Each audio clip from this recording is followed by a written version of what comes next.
পুলিশের সাবেক আইজিপি জনাব বেনজির আহমেদের তার বক্তব্য প্রদানের জন্য আজকে 23 জুন বর্ধিত তারিখ নির্ধারিত ছিল। তো আজ এখন পর্যন্ত তিনি উপস্থিত হননি।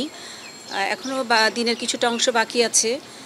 যদি তিনি উপস্থিত না হন সেক্ষেত্রে আমাদের যে অনুসন্ধানকারী টিম আছেন তারা আমাদের দুর্নীতি দমন কমিশন আইন 2004 এবং দুর্নীতি দমন কমিশন বিধিমালা 2007 অনুযায়ী তারা প্রয়োজনীয় ব্যবস্থা গ্রহণ করবেন।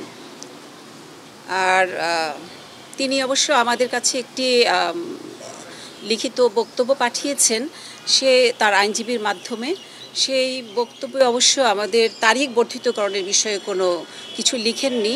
সেখানে মেইনলি তার এবং তার স্ত্রী কন্যাদের দুর্নীতির মাধ্যমে সম্পদ অর্জন করার সংক্রান্ত বিষয়ে তার অবস্থানটা আসলে বর্ণনা করেছেন। এটা পর্যালোচনা হবে আর অনুসন্ধানকারী টিমের রিপোর্ট দেওয়ার তারিখ এখনও বাকি আছে সময়, সেই অনুযায়ী তারা পর্যালোচনা করে দেখবেন।